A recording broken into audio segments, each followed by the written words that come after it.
Bueno, Graciela, la idea era continuar con la obra de Marechal, estábamos hablando sobre Megafón, así que tenías algunas cosas para decirnos sobre Megafón.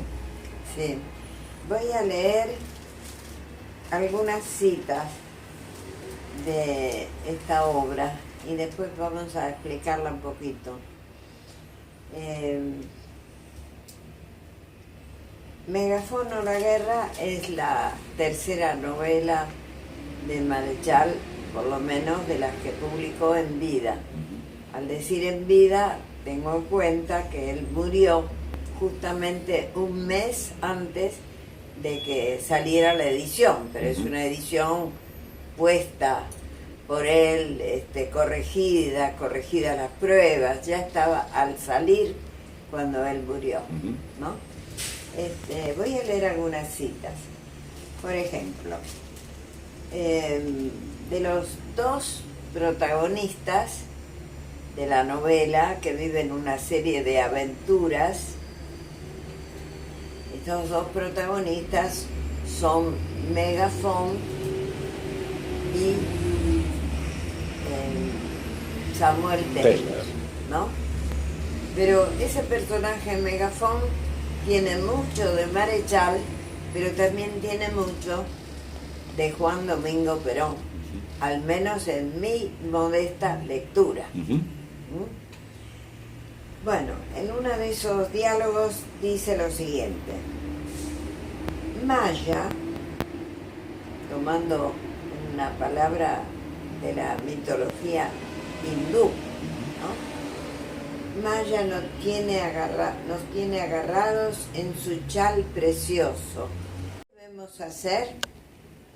Quedarnos allí y jugar lealmente nuestro papel en esta vistosa comedia. Y además le dice Megafón a Patricia Bell, su mujer: Patricia, nosotros no escribimos el libreto. Esta es una idea central en toda la obra de Marechal, desde lo que escribió en su primera juventud hasta lo último que publicó y los inéditos. Es decir, la historia tiene su trazado. El hombre o los hombres les van haciendo pequeños cambios, algunos intuyen el plan divino, otros lo ignoran totalmente, pero el papel del hombre es secundario. Es decir, la historia tiene un plan providencial. Nosotros no escribimos el libreto. Extraordinario. Nos entregan un rollo de papel, lo que se llama rol, ¿no? Cumplimos un rol. Nos entregan ese rollo de papel para vivir un tiempo bastante breve, ¿no? ¿Te acordás cuando decía Perón? Decía: el hombre suele ser un poco angelito, cree que hace la historia y simplemente la cabalgamos, dice. Exactamente. Esa es una idea central. Entonces, hay que ver que la narrativa de Marechal no es una narrativa de tipo realista. Hay un realismo profundo, ¿no? Por supuesto, que abarca la tierra y el cielo. Ese es un modo de realismo. Pero no lo que se llama en literatura una novela realista. Así que el que la lea con ese criterio se va a perder la mitad o más. Por eso también dice Marechal en el prólogo: cada uno ha de pescar según anzuelo y carnada, ¿no? Porque puede ser leída por una mente más simple, la novela, y que va a captar una parte de las cosas que aquí se dicen. Pero hay muchas cosas que se van a perder si no existe, primero, una intuición del lector, que hay que tener cierto olfato, digamos así, para pescar más cosas de las que están a la vista. y después algún estudio, alguna preparación, porque hay cosas que no las descubrimos solos, sino que también nos inspiramos en otras lecturas. Bueno.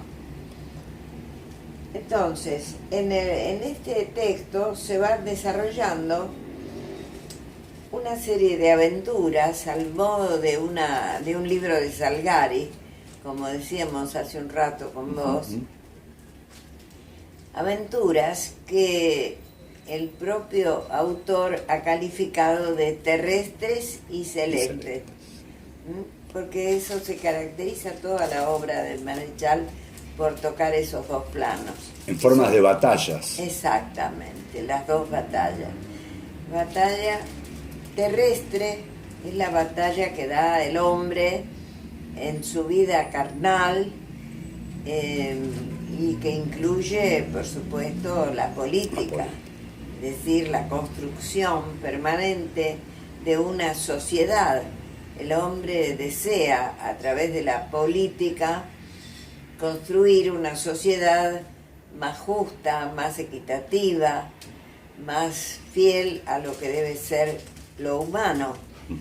Y esto lleva siglos y milenios, pero solo alcanza la perfección cuando su vida termina.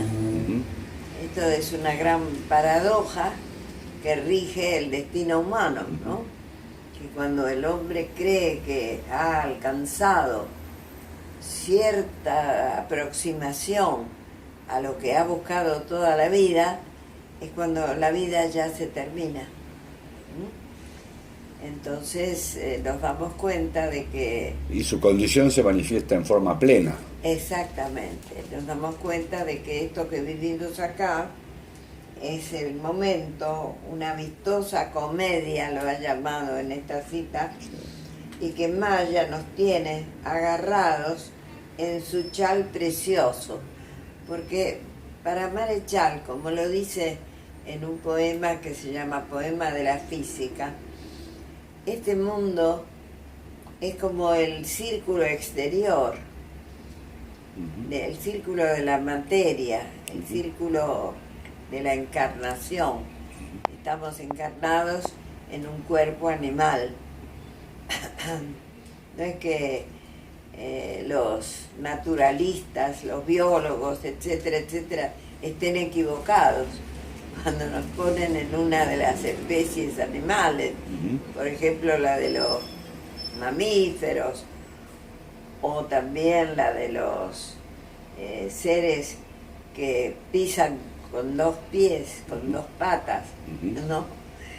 Tenemos mucho en común, claro, pertenecemos a ese reino animal, pero no solamente.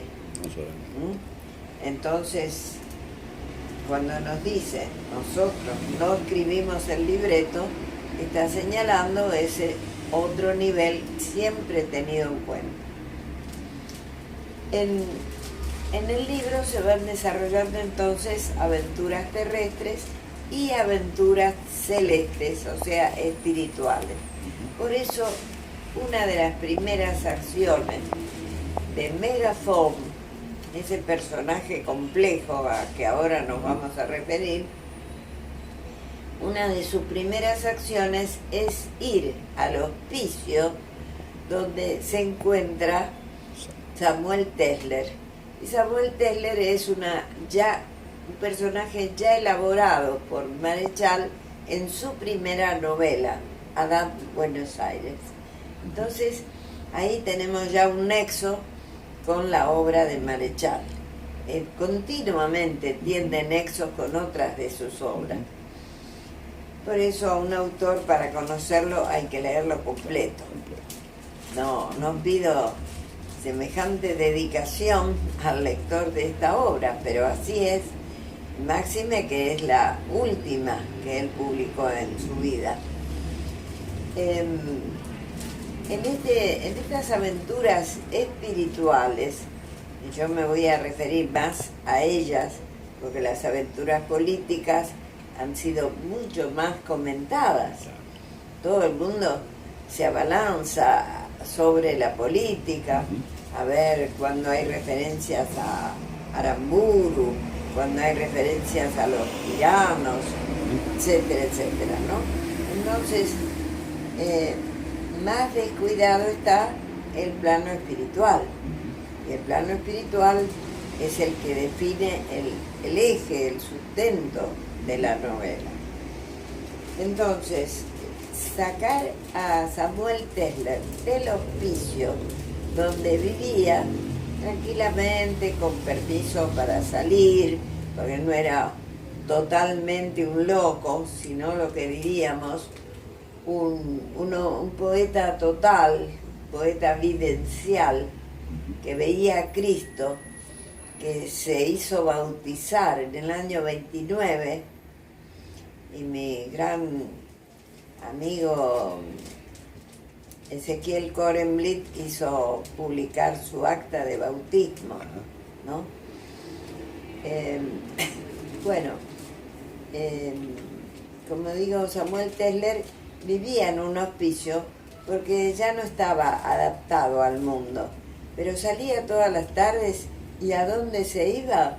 A la Biblioteca Nacional, al viejo edificio de la calle México, donde leía a los autores de la patrística, leía a San Atanasio, a San Agustín, leía a San Ireneo, a esos primeros cristianos que bebieron la lección de la filosofía griega.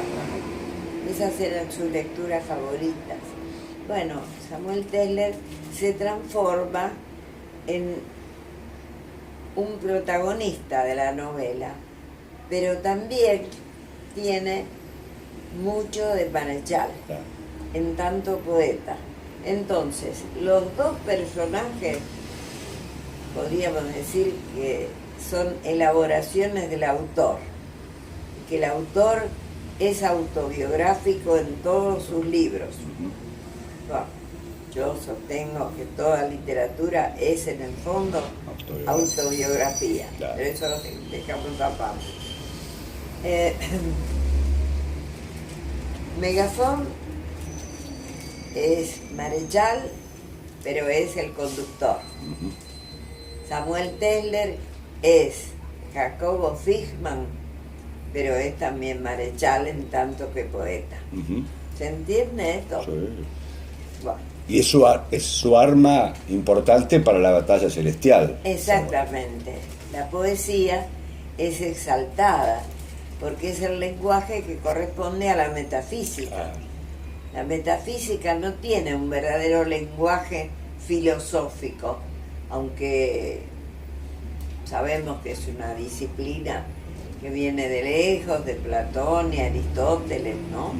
Pero cuando encuentra su verdadero lenguaje es en la poesía. Esto no quiere decir burdamente que cada vez que escribimos un poema es un poema metafísico, maravilloso, revelador. No, no es así.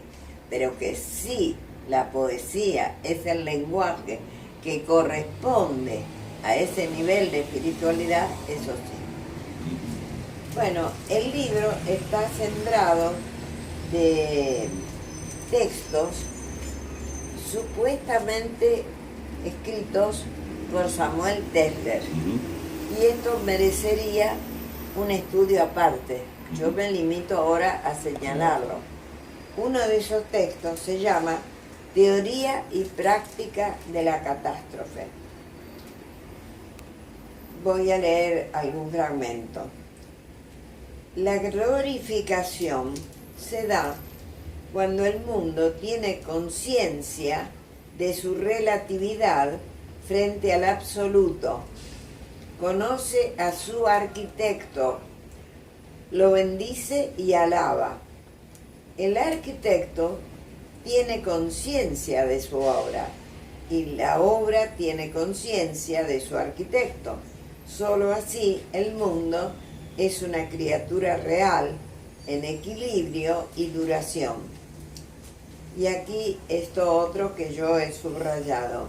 Si pierde la conciencia de su arquitecto y olvida su función glorificadora, el mundo no tarda en reducirse a una fantasmagoría de átomos que tendrán fatalmente su disolución por falta de objetivos reales.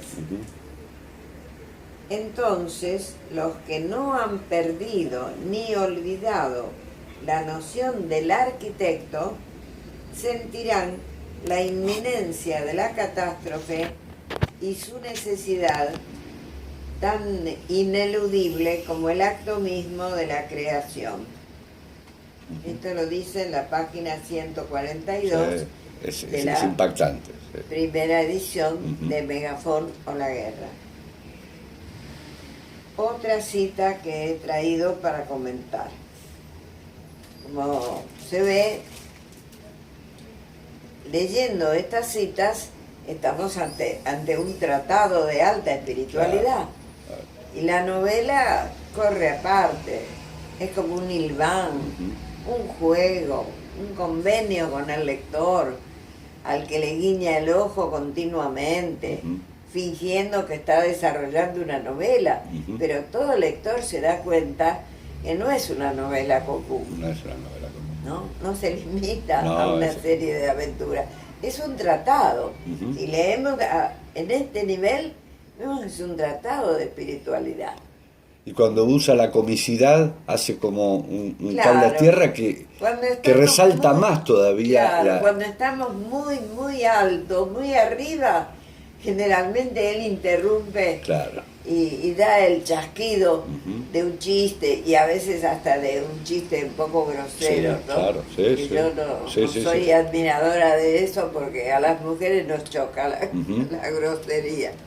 Y se ha hablado mucho de las palabrotas, Sí. sobre todo de Adán Buenos Aires. Pero muchas veces usa la escatología como para Sí, pero referir también que para usted es un hacer ser ver- humano. Usted, Para hacer ver que él no está en una cosa abstracta, que está hablando, sin embargo, desde ese ser contingente, pequeño, grotesco, exacto. con necesidades animales, ¿no? Entonces usa esa comicidad, ese humor, a veces en los niveles primarios, Sí. en que lo usan los payasos de circo, ¿no? Que usan toda la comicidad proveniente del cuerpo animal. Eso es lo que caracteriza al payaso de circo.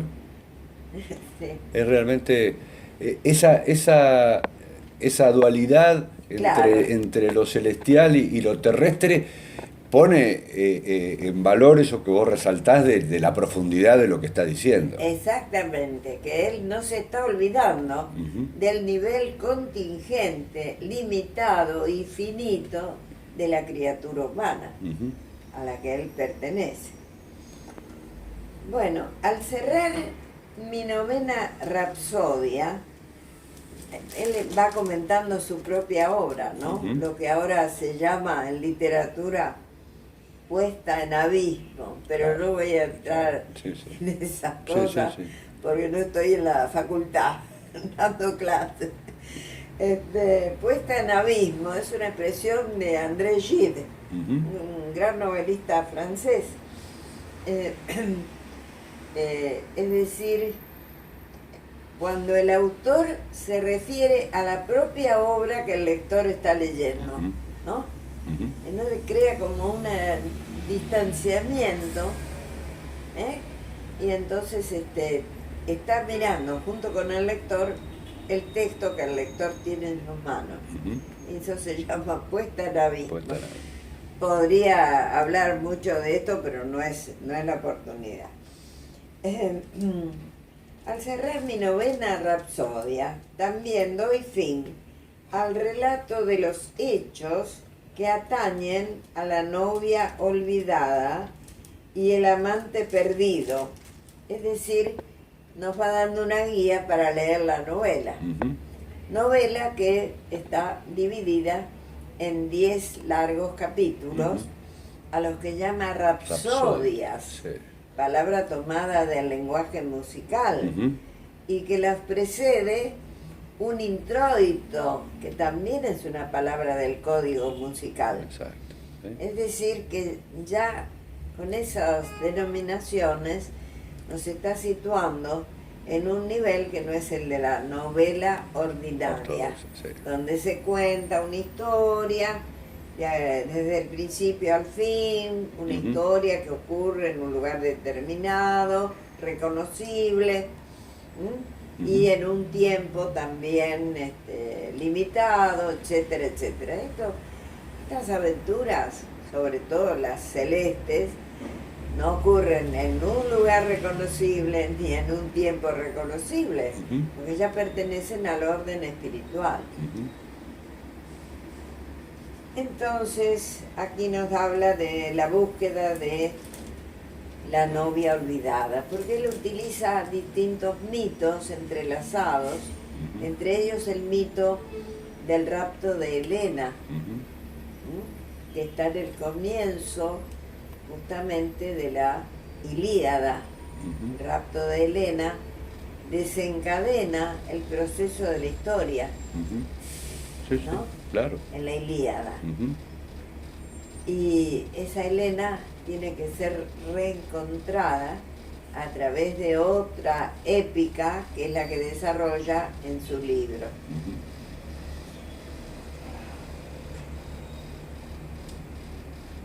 Tres mundos en superposición o tres barrios en escalada integran a Buenos Aires, la ciudad de la Paloma. En alguno de los tres vive aún y vivirá Lucía Febrero, al alcance de los poetas que la busquen. La búsqueda de Lucía Febrero es la que ocupa en los tramos finales a los protagonistas de estas aventuras. Ahora, el nombre de Lucía a mí me conduce a la poesía de Marechal, es decir, a esa novia juvenil que yo creo que es Lucía, porque ¿puedo mostrar una foto? Sí, claro. Hacemos una pequeña Sí, pausa. claro, por supuesto. Mirá. Marechal está acá con tres amigas, ¿no? Susana, Lucía y Anita. Yo creo que esta Lucía es la novia olvidada. Desde fines de 1955, con un pueblo en derrota y su líder ausente, soy un desterrado corporal e intelectual. Es decir, él continuamente se define, se refiere a sí mismo, se autorreconoce, Megafón tiene la marca de Marechal, pero también es cierto que tiene la marca del conductor.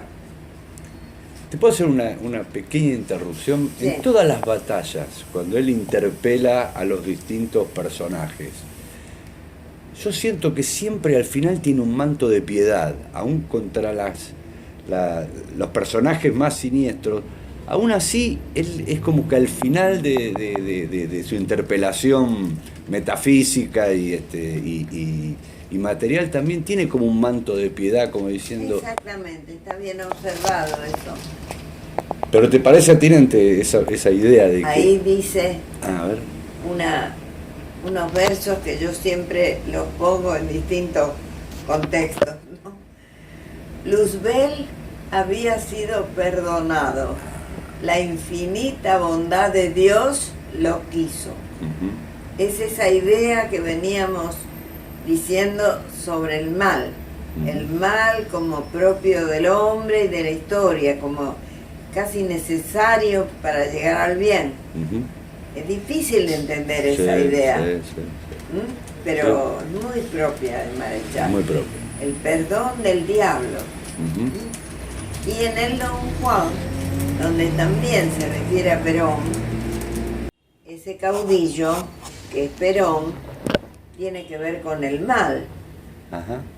Pero es uno de los 3 caudillos que en la última escena del Don Juan van a pedir poder, mientras que él no pide poder. Ajá. Él no pide poder porque él pide la era del amor. Él es el caudillo redimido Ujú. en el Don Juan.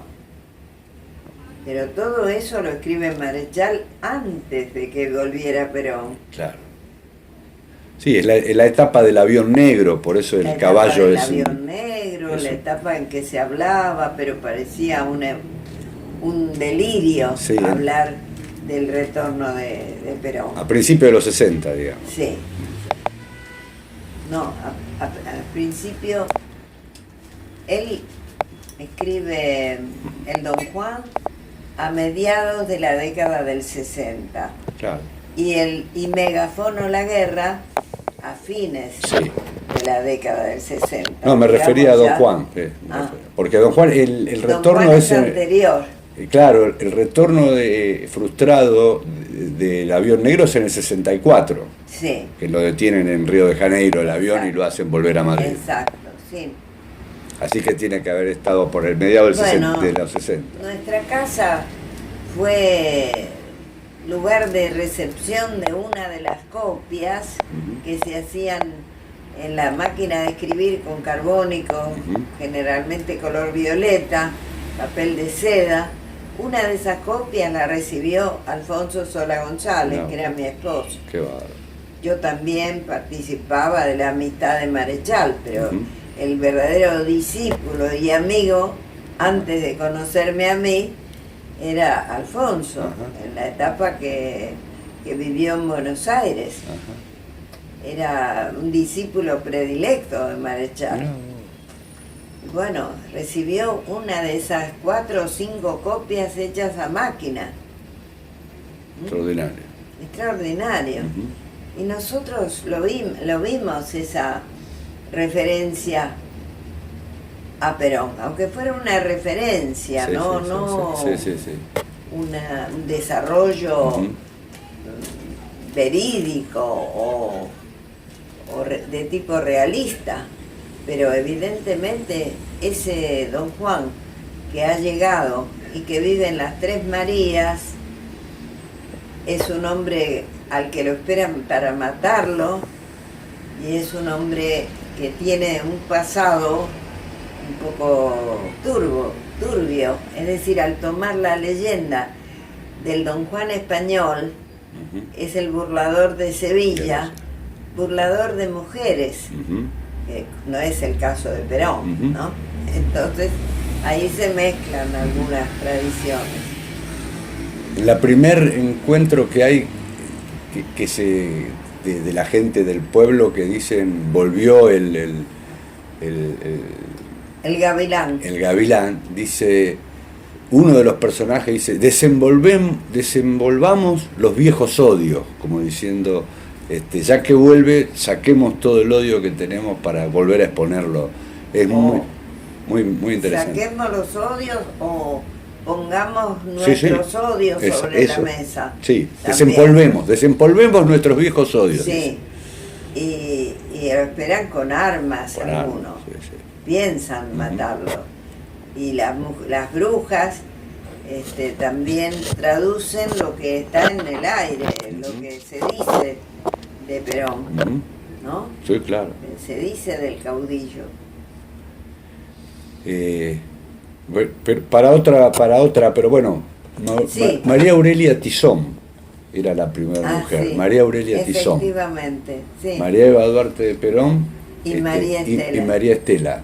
O sea que quizás Sí, es cierto. las tres Marías pudieran... Y dice una enterrada, que debe ser María Aurelia Tizón, porque Evita, cuando él escribe eso, todavía no se sabía dónde estaba su cadáver. Quizás... Sí, es posible esa interpretación. Nunca la había pensado, pero es posible. Yo no había pensado en la primera esposa de... Y me mandas a estudiar y yo me pongo a estudiar. y que yo aprendo de vos. No, por favor, no. ¿Por qué no? Todos somos maestros y discípulos en distintos momentos. Bueno, entonces nos quedamos hablando de Lucía Febrero, ¿no? Y Lucía es un nombre también muy especial. Lucía habla de luz, pero Lucifer también lleva la luz. Lucifer es un personaje que lleva la luz. Y el mismo Prometeo es de la especie de Lucifer. Son los cíclopes que llevan la luz del conocimiento. No es todo tan sencillo, tan blanco y negro. Bueno. Es más humano. Por ejemplo, Lucía también reaparece en otra obra de teatro, que es La batalla de José Luna. Bueno, no vamos a hablar ahora de eso, pero allí es enviada como un señuelo por el mal ante el exboxeador José Luna, transformado en vendedor de Biblias. Otro converso, parecen muchos que han vivido vidas erráticas o grandes pecadores que se convierten, y eso es la esencia del cristianismo. Claro.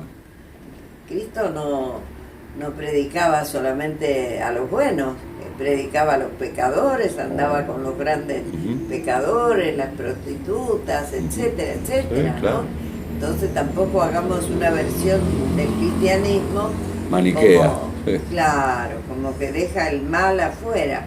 El mal es la antesala, diríamos, del bien. Claro. Bueno,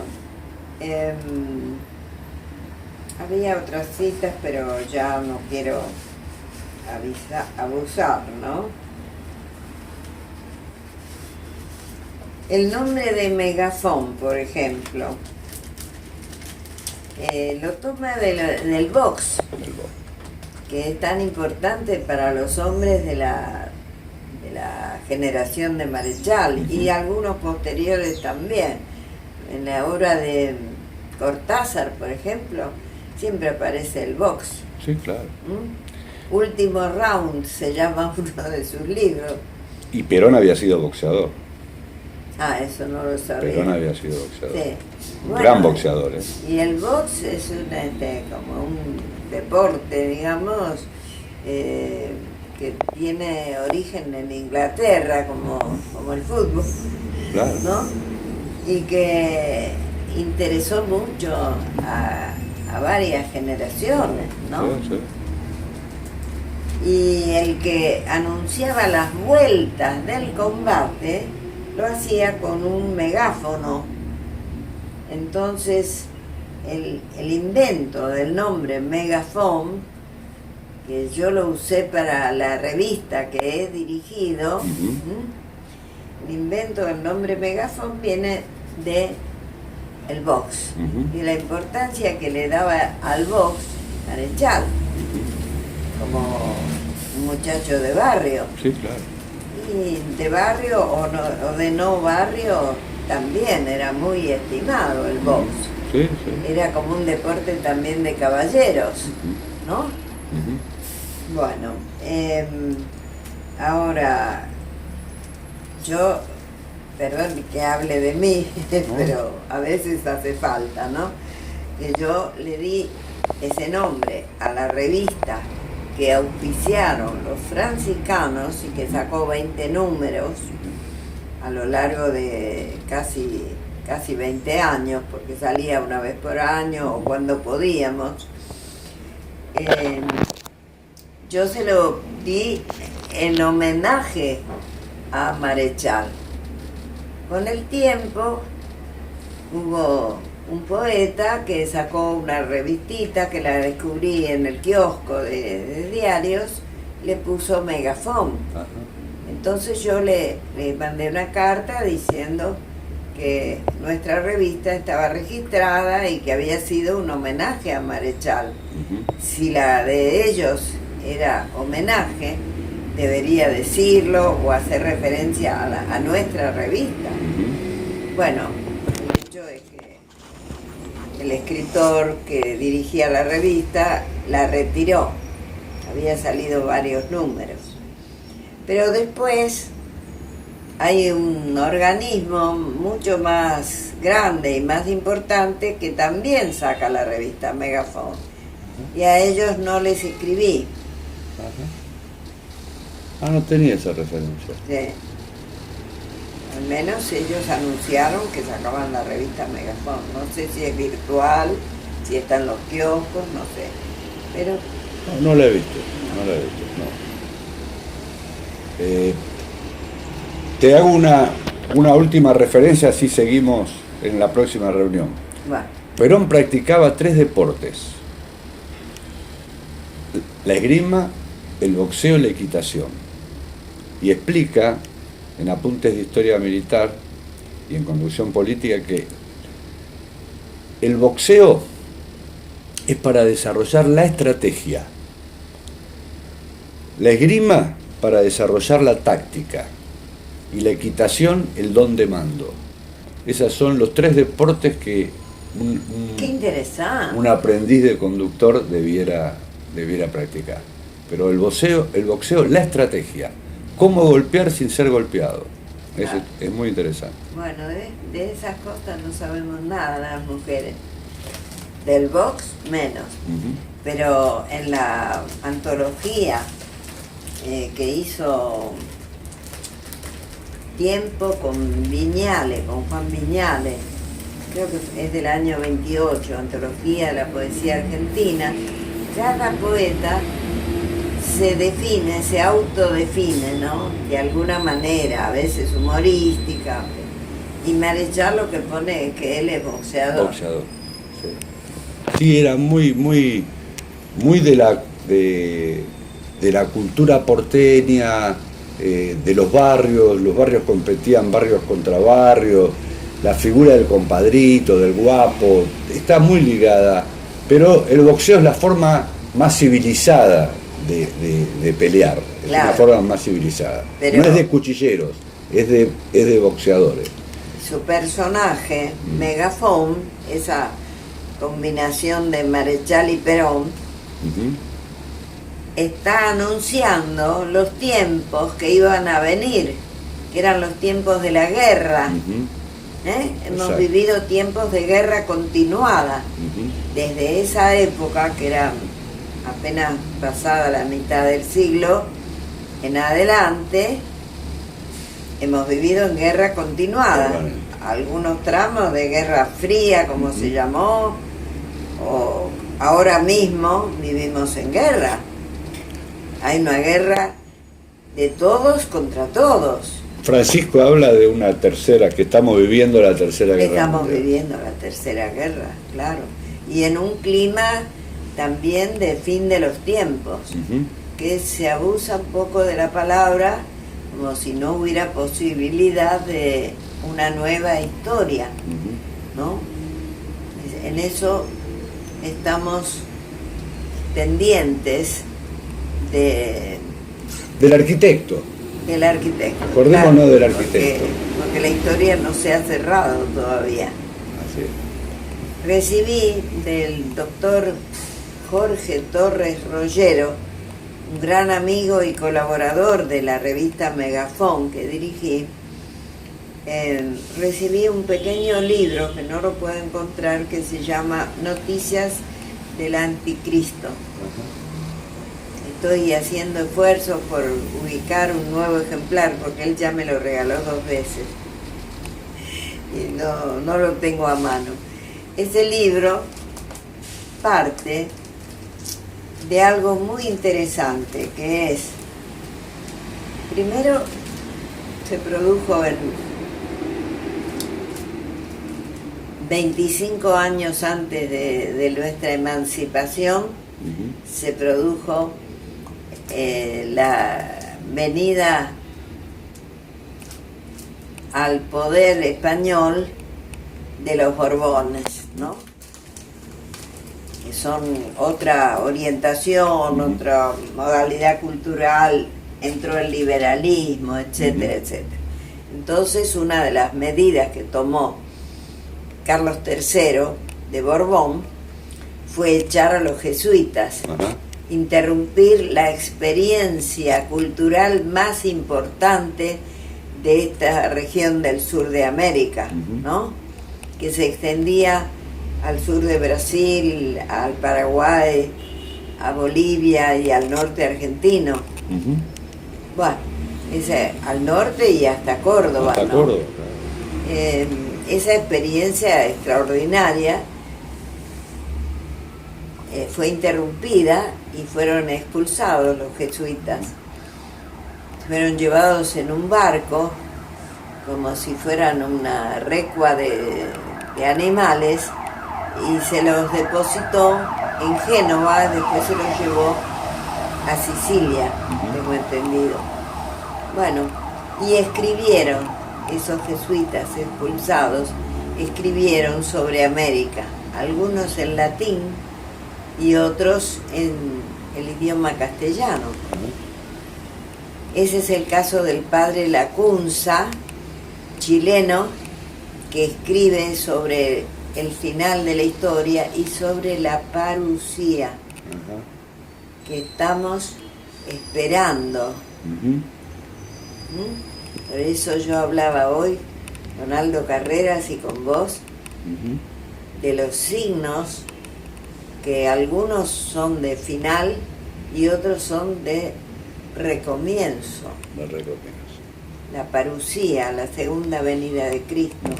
No sabemos si en forma de persona o en forma de Espíritu Santo que transforma la mente de los hombres o de una parte de la humanidad. Bueno, ese libro es algo que te recomiendo. Lo voy a leer. Y espero que lo puedas conseguir.